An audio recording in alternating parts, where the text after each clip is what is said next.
Alaska में अमेरिकी राष्ट्रपति डोनाल्ड ट्रंप और रूसी राष्ट्रपति व्लादिमीर पुतिन की मुलाकात ने दुनिया में सुर्खियां बटोरी। यह ऐतिहासिक मुलाकात रूस यूक्रेन युद्ध को खत्म करने और वैश्विक कूटनीति को नई दिशा देने की उम्मीदों के साथ हुई। लेकिन क्या हुआ इस मुलाकात में? क्या ट्रंप जिस मकसद के साथ इस मुलाकात के लिए पहुंचे थे वो पूरा हुआ? क्योंकि इस मुलाकात को बेनतीजा कहा जा रहा है। क्या इस मुलाकात के भारतीय हितों से जुड़े कोई मायने हैं और क्या है पुतिन का मॉस्को प्लान जिसमें ट्रंप फंसते दिख रहे हैं? व्यक्ति विशेष में विश्लेषण करेंगे हम इस महा मुलाकात का।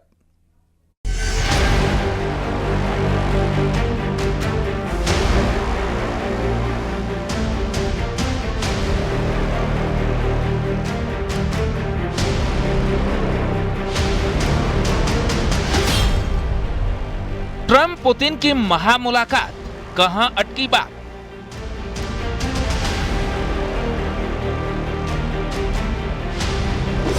तीन घंटे बाद चली शांति समझौते पर बात बनी।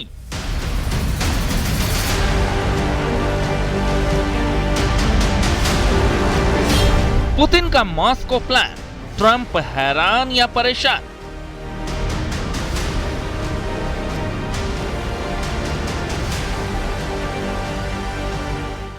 करीब 7 साल बाद ट्रंप और पुतिन ने एक दूसरे से मुस्कुराते हुए हाथ मिलाया। अमेरिका के अलास्का में हुई इस मुलाकात पर पूरी दुनिया की नजरें थी। खासकर इस बातचीत के बाद रूस और यूक्रेन के बीच चल रहे युद्ध में सीज फायर की उम्मीद थी। लेकिन ट्रंप और पुतिन के बीच रूस यूक्रेन युद्ध को लेकर बातचीत भी हुई। इसके बाद हुए ज्वाइंट प्रेस कॉन्फ्रेंस में अमेरिकी राष्ट्रपति ट्रंप ने बातचीत को बेहद सकारात्मक बताया, लेकिन यह भी कहा कि बातचीत से कोई नतीजा नहीं निकला। इसका सीधा मतलब यह है कि रूस यूक्रेन युद्ध में सीज फायर को लेकर कोई समझौता नहीं हुआ। Very much, Mr. President. That was very profound, and I will say that I believe we had a very productive meeting. There were many points that we agreed on. Most of them, I would say, a couple of big ones that we haven't quite gotten there, but we've made some headway. So there's no deal until there's a deal. I will call up NATO in a little while. I will call up the various people that I think are appropriate, and I'll of course call up President Zelensky and tell him about today's meeting. It's ultimately up to them. विश्व की दो महाशक्तियों के राष्ट्राध्यक्षों की इस महामुलाकात में रूस Ukraine युद्ध पर बातचीत भले ही सीज फायर के समझौते तक नहीं पहुंची। उन्होंने कहा कि वो अमेरिकी राष्ट्रपति डोनाल्ड ट्रंप से सहमत हैं कि यूक्रेन की सुरक्षा सुनिश्चित की जानी चाहिए।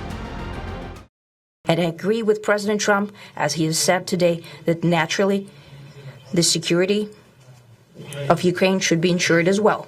Naturally, we are prepared to work on that. I would like to hope that the agreement that we've reached together will help us bring closer that goal and will pave the path towards peace in Ukraine. We expect that Kiev and European capitals will perceive that constructively and that they won't throw a wrench in the works.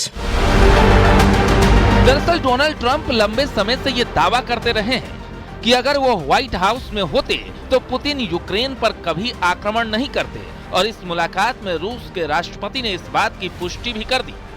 Putin ने पूर्व राष्ट्रपति Joe Biden का नाम लिए बिना उनकी आलोचना की और ट्रंप के इस तर्क का हवाला दिया कि युद्ध रोकने के लिए उनकी मौजूदगी ही काफी है।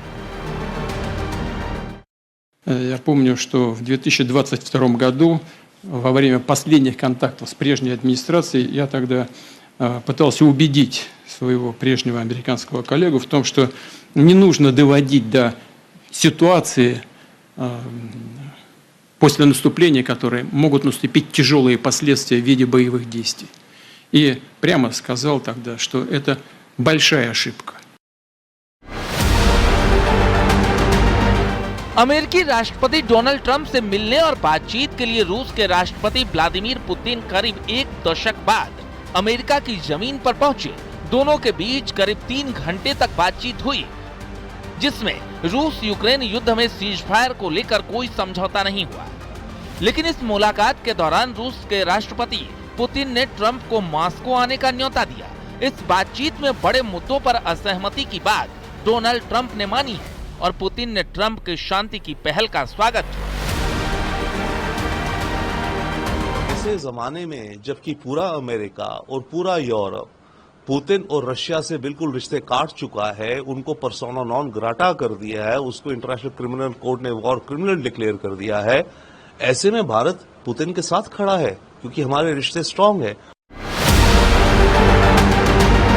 यानी साफ है, पुतिन और ट्रंप की महामुलाकात हुई, लंबी बातचीत भी हुई, लेकिन बंद कमरे में हुई इस बातचीत से यूक्रेन युद्ध विराम को लेकर कोई ठोस निष्कर्ष नहीं निकल सका है। दूसरी तरफ जेलेंस्की ने त्रिपक्षीय वार्ता की बात की और अमेरिका के दखल दबाव की अहमियत भी स्वीकार की। लेकिन खास बात यह है कि पुतिन ने मॉस्को का न्योता देकर क्या नया दांव खेल दिया है। एक बड़ा सवाल यह भी है कि अलास्का की इस मीटिंग से क्या ट्रंप वो हासिल कर पाए हैं जिसकी उन्हें उम्मीद थी। शुरुआती विश्लेषण और नतीजे तो साफ इशारा करते हैं कि ट्रंप को पुतिन ने निराश ही किया है। Bureau report, news 18।